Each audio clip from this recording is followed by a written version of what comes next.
The blood of the dragon shall free our lord. Swab egnonodon orobasa liodi halfodis hire.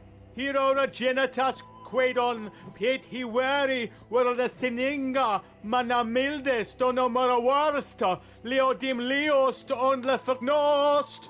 Magna Sorabas. Break the seal! Greetings, temple people. Archon Okval's here. The temple is now open. Today we'll be taking a look at a jolly forgotten gem of the late 2000s. More than 15 years after its release, the unique experience this game provides hasn't really been recreated. Today, the temple proudly hosts Divinity 2 Ego Draconis. Although it does not provide the same number of lessons as the games I've covered in the past, the lessons it does provide are very much worth learning. With a wave of my finger and a flick of my dick, one zap from me will kill you quick, so get on your knees to suck and blow, but not right now, I've got to go! Let's hope that was the last we saw of that rhyming psychotic. I'd like to show you how a combination of good-natured humor, ambition, and passion can result in a timeless classic. Emphasis on the good-natured part. Obviously, Captain America wasn't virgin. In these lessons, I believe we can find something that creators can emulate and the audience can appreciate. If you do decide to stick to the end of the video, you will become a stronger creator or an audience member with a unique taste who improves the strength of your memory, the length of your record. So without further ado, let us take up the Dragon Stone and embrace our inner dragons. But first, a word from our sponsor, the Dragon Terror Patrol. Tibus! Knock them! Tobelis! Greta! Plet!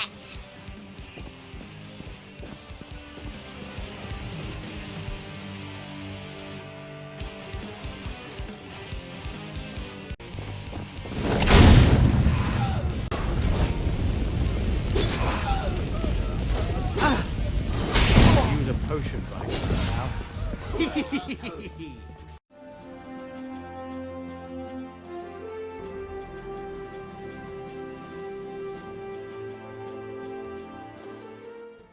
Our story begins at the end of an era, the Dragon Knight era.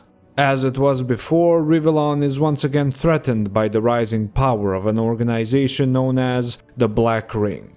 They are led by a man called Damian, although man may not be the proper word anymore. You see, Damian is the living host for the power and malice of an entity known as the Lord of Chaos, thus giving him the moniker of the Damned One. This title came with admiration and power provided by the vile Black Ring. 2 wars did Damian wage against Rivellon. 50 years ago, at the end of the last war, Damian's forces were once again repelled, but this time at a horrific cost. The protector of Rivellon, Lucian the Divine, was slain, and in his absence the Black Ring began rebuilding their forces and preparing for another war. Worst of all, it was not Damian who killed the Divine, but rather one of Lucian's closest allies, who was a member of the legendary Dragon Knights. As a result of this betrayal, the people of Rivellon turned on one of their most powerful protectors. A new order was founded to hunt down the Dragon Knights, aptly named the Dragon Slayers. Much to the delight of the Black Ring, the Dragon Slayers had enormous success in hunting down the Dragon Knights. It is during the hunt for the last Dragon Knight, Talana, that our story begins, with one eager Dragon Slayer recruit. You have arrived in the village of Farglow with your instructors, to partake in the ritual that will give you the powers of a Dragon Slayer. Although this is just the beginning of the game, you are already given hints of the grand lore of this world. The Great War, the Damned One, the Divine, Dragon lore. You even have the first hint of the grand fantasy lore of the setting with the flying zeppelin you use to reach Farglow. As the game progresses, you get hints of even more mythical beings. Dragon wizards, demons, sentient islands, the modern audience, and so much more. As the title of the game suggests, you eventually become a grand creature yourself, the last Dragon Knight. In fact, you are more than just grand, you are best of both worlds grand. You are a Dragon Slayer and Dragon Knight. The strengths of both, the weaknesses of neither. Of course, you even get a chance to talk to some Grand Lore NPCs, one so powerful it boggles the mind to think about them, as the in-game writing suggests. The Patriarch's mind is a whirl of power too strong and overwhelming to grasp. But the Grand Lore doesn't just end in the writing, it is very much present in the visuals too. I'm almost at a loss for words, but the architecture of the buildings, from simple village hovels to grand city towers and walls, is just, well, grand. It has this rough but at the same time elegant beauty that I really haven't seen replicated in other games. Furthermore, it's also grand in size.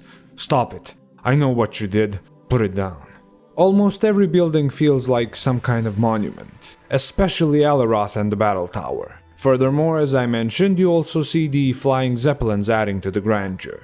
Also, there are the flying fortresses of the enemy, grand structures of twisted dark metal built on small hovering islands, each fortress equipped with profaned black ring machinery and monstrosities. Lastly, there is the final grand element of this game, and that is the music. I'm gonna go ahead and say it. Kirill Pokrovsky is the most underrated video game composer ever. Period. It's really hard to put into words just how much soul and grandeur Kirill's music brings to the Divinity universe.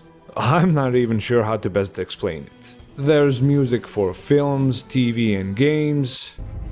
Release the world engine.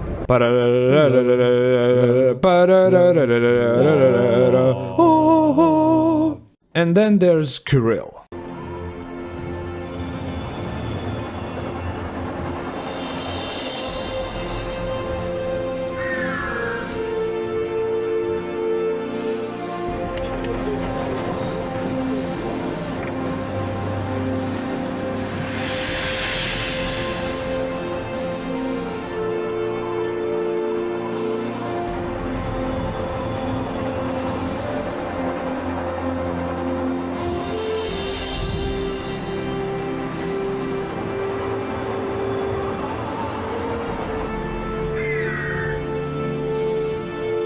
Sadly, the legend passed away in 2015, but I will sing his praises for as long as I live, and the temple will remember.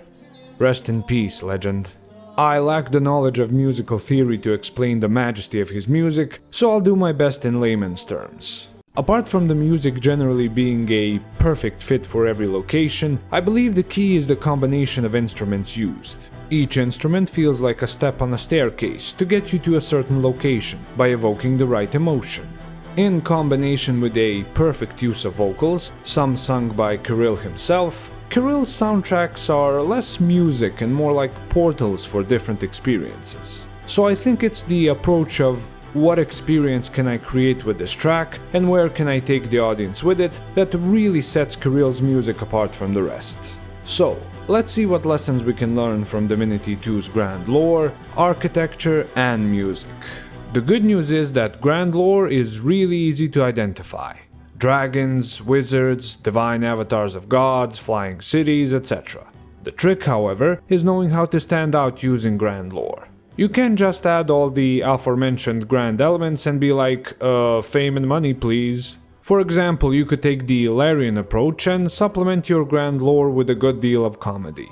Alternatively, you can take a grand lore trope like the Chosen One, but flip the destined to save the world purpose on its head. You can also take one grand lore characteristic from a fantasy race and change it to make your setting unique. For example, in most grand lore settings, elves are either superpowered higher beings or an oppressed lower class race close to extinction. So maybe you can make your elven nation a superpower that threatens to wipe out the other races of your setting, while at the same time making them as flawed and corruptible as humans. They would, of course, keep all the elven grace and majesty, but only with a more flawed history of how they obtained those things. Just like humans, they are looking out for their own interests, and they don't have some uber special reason that justifies what they are doing. Okay, the suggestions I've made up to this point work great for novelists, game writers, and screenwriters.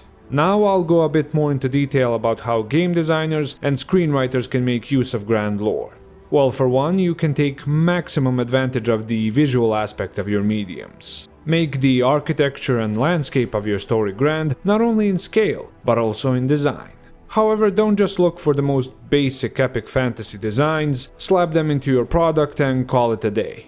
Take a look at some more standard designs of fantasy cities and landscapes and change or add a few items to make them your own. Maybe even combine fantasy and steampunk elements, just as long as it looks grand and unique. Go a step further and make the apparel or weaponry of your setting grand as well. Think of it as keeping your audience in awe for as long as possible. Speaking of awe, invest in a good composer. Trust me, it will pay off in the long run. But don't just outsource it and hope for the best. Make sure the composer really understands the experience you are trying to create. Show them the art of your setting, explain the story, and make sure they know what feelings you want to stir in your audience. So, that's the end of our Grand Lore tour. Now let's move on to...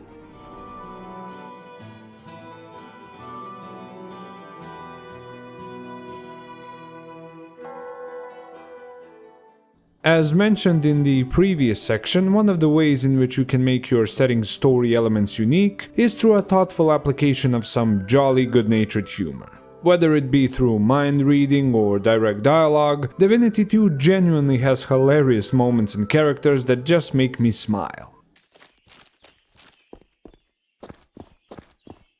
Good day, Dragon Slayer. Willie's the name, selling's the game. But of course you are. Don't tell me you don't want your own home. I run the Broken Valley Real Estate Corporation, and I have a few things on the market just... For sale, beautiful one-person plot with commanding view of the village. For more information, see Willie of the Broken Valley Real Estate Corporation. I'd like to point out that it's not the best humor I've ever seen, but it feels so innocent and most of all, not forced. Also worth mentioning, Divinity 2 doesn't just give NPCs funny dialogue lines. There's also plenty for you as the player. They can be ridiculously philosophical.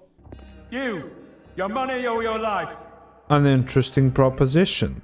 One's life may be worth more than money, but what is the value of life without money? Is a life of poverty a life worth leading, and is therefore putting life before money the better choice? What? It's not a given to judge life higher than wealth, you see. The rich man will die to protect it. The pauper will die to attain it. I am the rich one now. The pauper should comply to your wish. So you appreciate the conundrum you put before me, yes?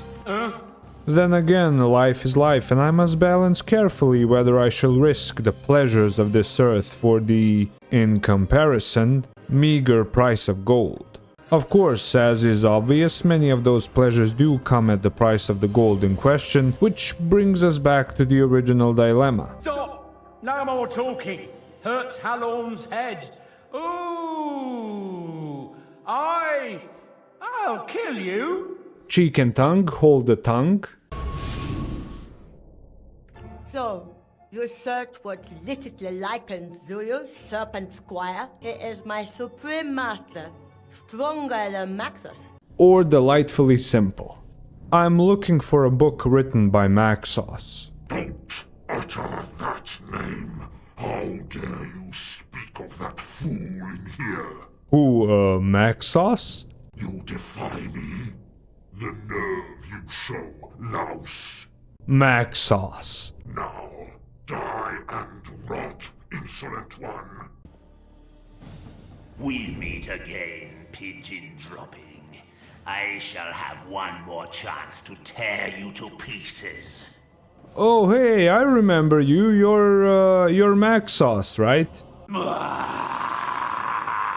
Now, I won't lie to you, the writing of Divinity 2 is no Fallout New Vegas, but the jolly, good-natured humor actually makes up for the lack of a robust dialogue system. You may have fewer dialogue choices, but at least the choices you have are fun. Of course, even if the quality of the comedic writing was the best in the industry, it would mean little if the actors didn't deliver the lines properly.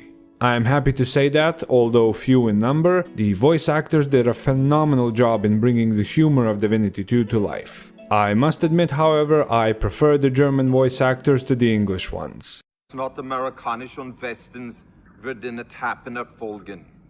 Zuerst wird die Luftwaffe kritische Befehls. Apart from making the grand lore more unique and making up for the lack of dialogue options, the Jolly Humour actually has another, less noticeable purpose. You see, if you removed all the humor from Divinity 2's story, what you would be left with is a really dark and depressing tale. I mean, this world is filled with vile creatures, necromancers and demons who really don't pull any punches. Behind the humor there is some berserk level gore and brutality, but because of the humor it's less noticeable. I'll give you just one example from a simple diary entry. Encouraged by this jocular escapade, I revived, in the company of my disciples, a fresh young man, but not before having carefully removed every piece of bone from his body, save for the skull. The sight of the helplessly quivering heap of meat, combined with a look of utter panic and horror on the callow face, proved to put too great a strain on the simulated seriousness of the assembled onlookers, and all laughed uncontrollably. Holy fucking shit. Apart from the dark and brutal bits, the jolly good-natured humor also masks the tragic elements of this story. If you just look at the sequence of events, it is very much a tragic story filled with death, where almost all of the locations you visited are either destroyed or damaged in some way. I'm not sure if this was intentional or not, but the tragic elements go all the way to the ending of the story, and oh boy did a lot of fans disapprove of the ending. However, that's a story for another time. All I'll say is that I had no issues with it, but I am glad the fans were mad because it made Larian give us more of this amazing game. So, let's now go over the lessons from Divinity 2's jolly good humor. Whether you're a novelist, screenwriter or game designer, well-implemented humor may be just the secret ingredient that your story needs. Perhaps you feel that your setting or story premise is a bit generic. No problem. Add a bit of good-natured humor to make fun of the more generic elements of the story. However, make sure it's sincere. Hold your tongue, villain! How dare the scourge of Rivellon show his face here? You shall pay yet for the atrocities you committed. Ha! Und Kontrollinfrastrukturen ausschalten und balancieren, Flächen bombardieren. And not a "well that just happened" type of humor. Maybe you've opted for a more bleak, grimdark world, where the characters are in a constant state of struggle and the odds are very much against them. In that case, a bright ray of hope through humor can be just what you need. Now, novelists, you are pretty much in the clear since you are free from the burden of visuals and audio.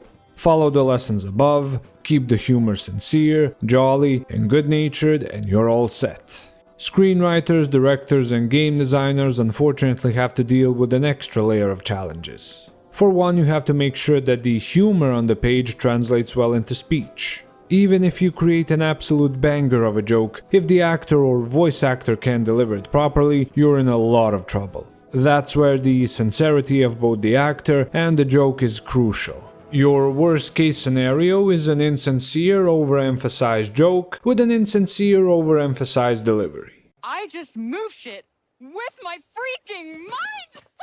If you're really not sure whether the humor or delivery are sincere, create test groups with your fans and try it out with them. Again, from your fans, not grifters who have no interest in your work and who will hollow out the soul of your franchise, only to abandon you later when the damage is already done. To sum this all up, if your humor adds to the character of the setting while at the same time making up for some of the flaws in your work, then you have no reason not to be jolly and good-natured.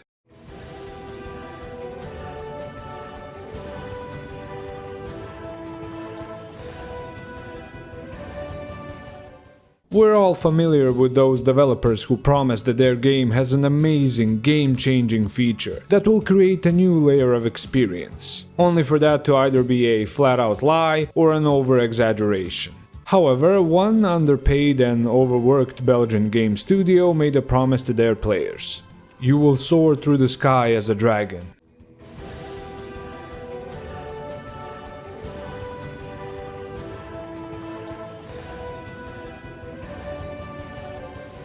And I'm happy to say that, despite the huge amount of cut features, they kept their word.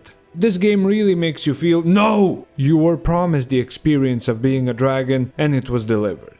From the first moment you take on your dragon form, it feels glorious. Raining death and destruction from above as a nigh unstoppable draconic force is really the highlight of this game. The flying fortresses of the Black Ring are an incredible playground for your draconic powers. Each fortress is like a small puzzle solved through fiery destruction, as you choose to take out the most dangerous defenses first. Apart from that, you also gain access to a dedicated skill tree for your draconic form, offering further customization to your draconic rampage. Naturally, you also have combat with other flying creatures, and when combined with attacks from the fortresses, you experience some wonderfully tense situations. When attacking the Black Ring's fortresses, I usually target the flying monsters' nests located here and here, to prevent any counterattacks by air. Just like your human form, oh I forgot, and then I clear a fiery path through this area here. Just like your human form, your dragon form can also be equipped with armor, albeit in a more limited number.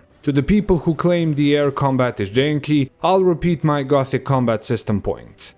As opposed to what? Which game of that time, actually, which game up to the present day has dragon combat that's been done better? Dragon Commander? Sorry, it doesn't count when it's the same studio. But if I am wrong and there is a game that has even better dragon combat than Ego Draconis, let me know in the comments below. I'm not exaggerating when I say that I genuinely can't get tired of sprinting off a high place and turning into a dragon. The dragon flight and air-to-ground combat are truly an unreplicated experience for me. So yes, Larian has a right to say that they have an actual game-changer feature in Divinity 2 Ego Draconis. You can say that Larian really tipped the scales in their favor with this feature.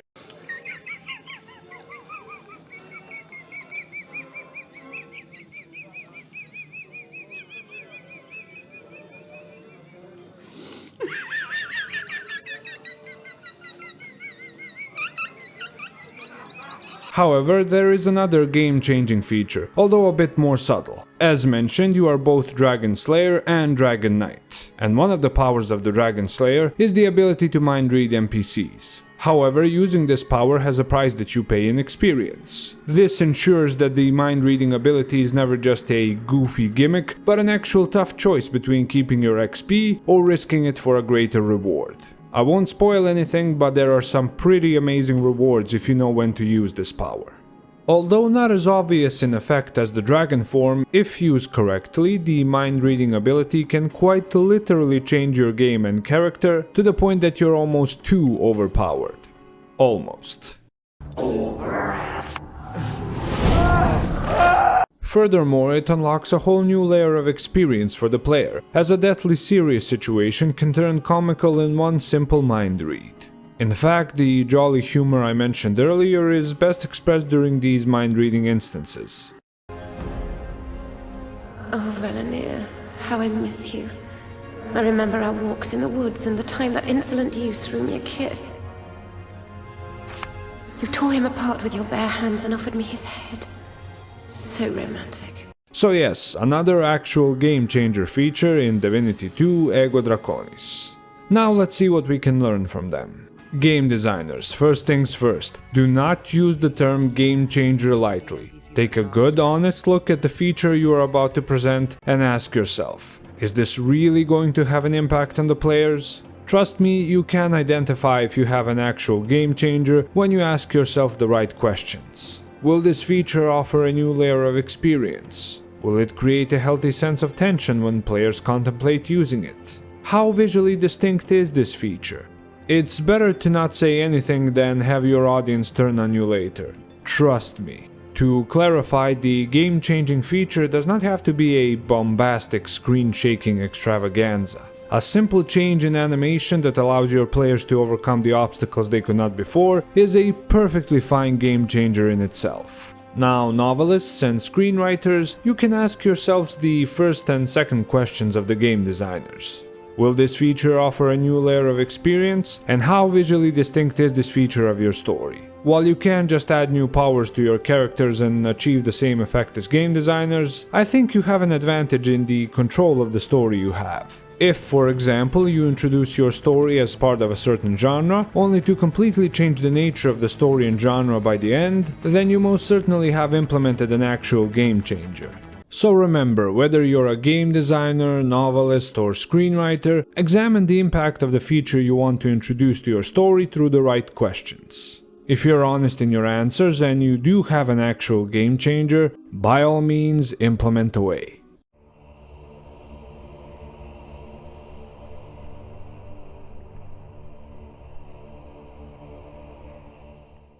If you didn't watch my Gothic 2 video, let me give you a quick refresher. In simple terms, an evolving world, as the name suggests, is a game world that has different world stages as you progress through the story. These stages can be expressed through new areas being unlocked, a change in the environment, new NPCs or monsters showing up, or even unique quest chains. Ideally, these changes occur as a result of player choices. Now, Divinity 2's evolving world is a far cry from the layered and deep evolving world of Gothic 2.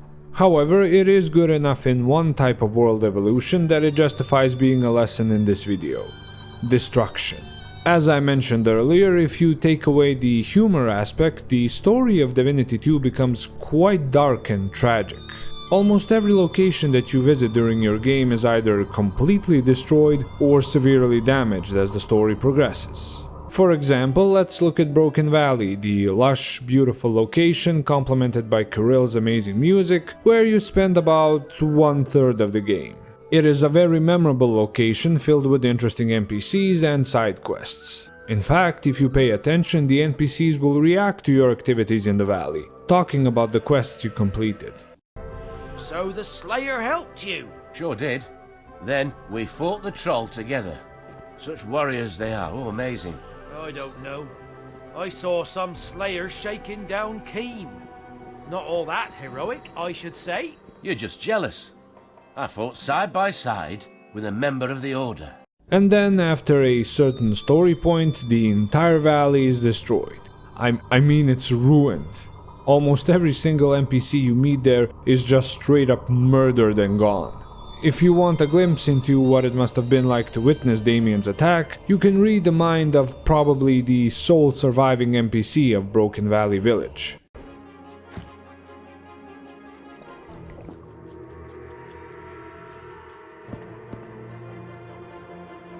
Dr. Needleman seems to be in a state of catatonic stupor and does not react to your presence at all. There is something different about him, though, from when he was still in the Black Boar before Damian came to the valley. Needleman's mind is in as acute a state as his body, apparently. He thinks of nothing but getting to safety, to his secret storage. Just like the Valley of Mines in Gothic 2, the land is transformed by the enemy, but unlike in Gothic 2, you can't interact with over 90% of Broken Valley after its destruction. You see, the valley is covered in a thick layer of poison gas, which the Black Ring supposedly concocted using the sweat of reaction YouTubers. I personally don't believe this story, as sweat is usually a side effect of putting effort into something. Really, the only thing Broken Valley is used for after it's destroyed is another stage to unleash your draconic wrath and some side quests for your base. I won't spoil the rest of the story, but suffice to say a lot of the other locations share the same or a similar fate to Broken Valley. It could very well be that Larian could not add more to the valley or other destroyed areas due to a lack of time. However, intentionally or not, this decision enhanced the tragic nature of the story. So let's see what we can learn from the destruction in the evolving world of Divinity 2. Let's get something out of the way first. Simply destroying each zone after the player/story protagonist leaves does not make for a satisfying evolving world of destruction. In order for your audience to care, there must be a previous connection that has been severed. This connection can be achieved by various means depending on what type of creator you are. As a game designer, you can forge this connection through unique quest lines, fun NPCs, a great soundtrack, and unique visuals. In fact, a single longer quest line with a satisfying outcome can forge that connection that you eventually sever when you destroy the area. You can't make a connection with cheap fetch me 10 bare asses quests. As a screenwriter, the advice is pretty much the same as for the game designer, but there is a key distinction: wasted screen time. You do not have the luxury of gameplay time or page time. If there are pointless scenes threatening the connection you want your audience to establish with a certain location in your story, you know what must be done.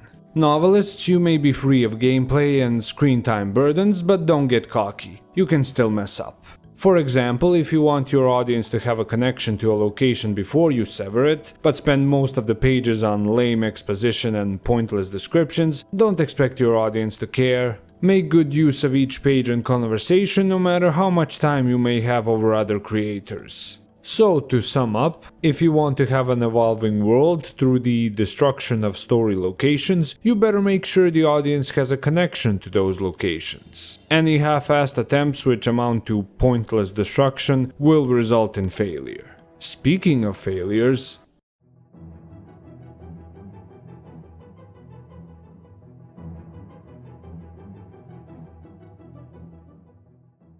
although I love Divinity 2 and consider it an absolute forgotten gem of a game, I can't ignore some of its gaping flaws. For one, Divinity 2 isn't a game that's hurt by cut content, it's downright maimed by it.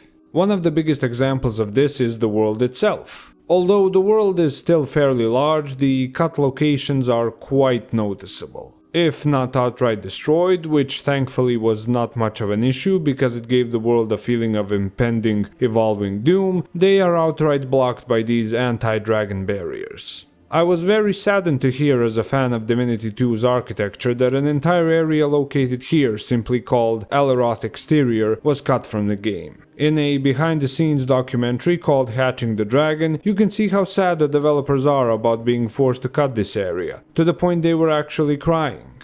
I'm so glad they moved to crowdfunding and self-publishing after Divinity 2, as seeing people's hard work abandoned due to shitty deadlines really breaks my heart. Sadly, it's not just the locations that were cut, but also huge chunks of the main story. In the aforementioned documentary, you can see the developers talking about amassing a large army from different races to take the battle directly to Damian for an epic final confrontation. Without spoiling the story, suffice it to say that did not happen. In fact, if your hope was to defeat Damian by the end of the game, you'd be bitterly disappointed. As mentioned earlier, a lot of the fans weren't super happy with the way the original game ended. Although I myself do not mind it, I see how the cut story content and locations made the players feel like the ending came out of nowhere. Thankfully, Larian mostly fixed this issue with an awesome DLC that continues the story after the ending. Furthermore, several of the races that were present in the earlier games were cut. There are no elves, dwarves, or lizardmen in Divinity 2, their absence being explained in the lore as a consequence of the last war with Damian. Unfortunately, it is very clear that it is due to time constraints. I was quite sad about the elves being cut, as it reminded me that there are less and less elves in the Balkans each year. The cut content even extends to an entire armor and weapon set. Want to play a more classical looking spellcaster? Too bad, no robes or staff for you. You're a battle mage, son. Don't get me wrong, the magical combat is a blast thanks to the spell variety, it just kinda feels weird lugging around a hammer and shield I hardly ever use. Apart from the cut content, there is also the issue of the grand lore itself. While it is still grand and amazing, it's all over the place. Figuring out a consistent timeline of events is quite challenging. Furthermore, the lore events mentioned in this game really struggle to fit into the lore mentioned in the later games. That's all I'm gonna say. To be fair to Larian, they did take this advice to heart and have massively improved their lore consistency in their future titles. Lastly, there is just the general lack of customization and branching dialogue options. In the character creator, you only have a few preset options for face, voice, and hair. Although, to be fair, they are quite good-looking options. I, for one, am quite happy with my aristocratic-voiced Drachenritter. As for the dialogue, while still witty, jolly, and overall entertaining, you really do feel the lack of options outside the main questline. Most side quests have usually two dialogue options, either good or hilariously evil. In fact, the lack of dialogue isn't just an issue for the player character, but also for the NPCs in the game. For example, Damian, the Damned One, Child of Chaos, has only a few appearances in the game, and most of his dialogue is like, "You see, I am an evil simp, so I can't lose. Meh."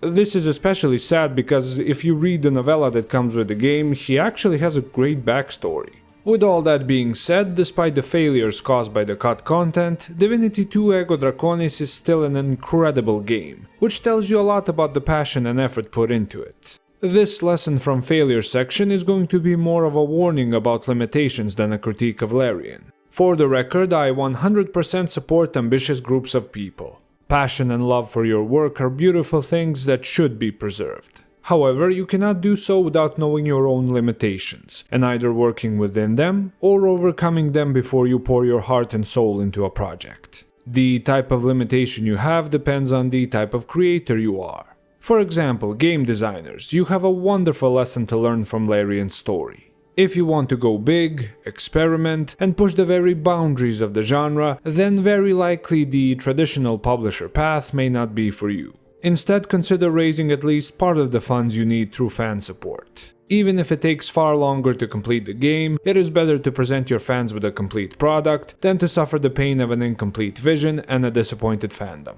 Screenwriters, the advice is very similar for you, although there is one big difference. Even more than game designers, you are vulnerable to loss of creative control. So not only can your work remain uncompleted, but it can also be butchered into something unrecognizable. Ensure you have as much control as possible over your work. Not knowing that limitation can be the bane of your career. Novelists, once again, you are free from the budgetary burdens of your fellow creators. In fact, I would say that you are your own worst enemy if you don't know your own limitations. Make sure that you have a concrete plan for your vision and a timeline for its eventual realization. Do not add so many things to your story that it basically becomes nigh unfinishable, and then blame your fans for having the audacity to expect a finished story. Now, one universal lesson for all creators. Organize your damn lore. No matter how good it is, if the audience can't understand it or get immersed in it, you have failed. Use one of those world-building tools, hire an editor, or create a lore series yourself. Just make sure your audience can understand your lore. Why? Because the audience can then debate it, and as we like to say at the temple, debates about the lore and story are the lifeblood of a franchise. Finally, whether your dialogue is delightfully jolly, scary, or sarcastic, don't let that be its only characteristic. As a game designer, make sure to include multiple dialogue options that slightly vary from the main characteristics of your dialogue. Novelists and screenwriters should also vary their dialogue, but for the love of God, make sure that it makes sense with another writer and that it sounds natural with your voice actors. Wooden nonsense dialogue can work in gaming as a meme. What? You drunk? Not true. Out! Don't let me see you again! But not on TV. She's holding thousands of people hostage. And it could have been thousands more if she hadn't put up her own quarantine. So to sum this all up, understand your limitations to avoid the pain of cut content, organize your lore to ensure your audience can understand it and debate it, finally make sure your dialogue is varied and not a one-trick pony.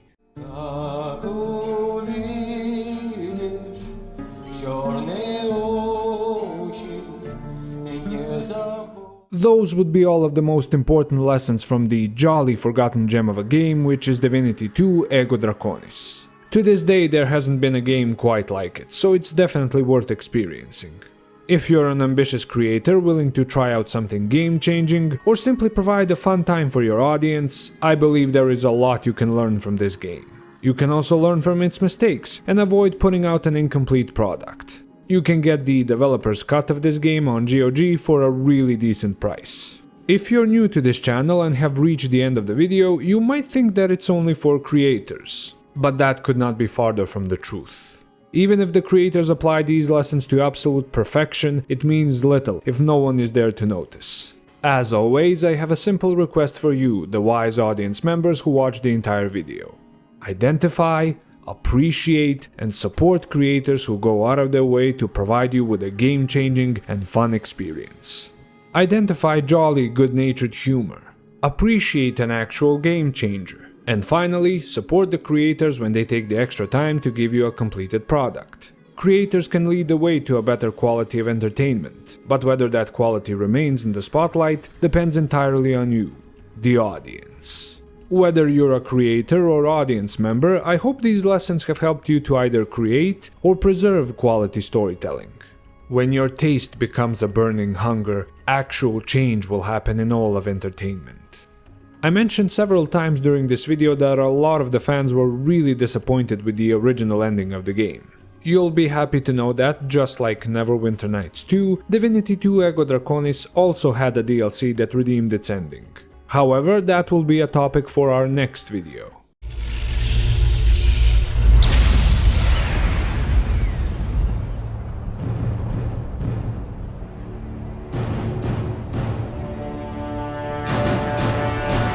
Once again, you have braved the long climb to the temple and made it come to life with your presence, for which I am eternally grateful. Feel free to like, comment and subscribe, as it helps with the upkeep of the temple and all of its future functions. Have a safe path down the mountain, and I'll see you next time in the temple.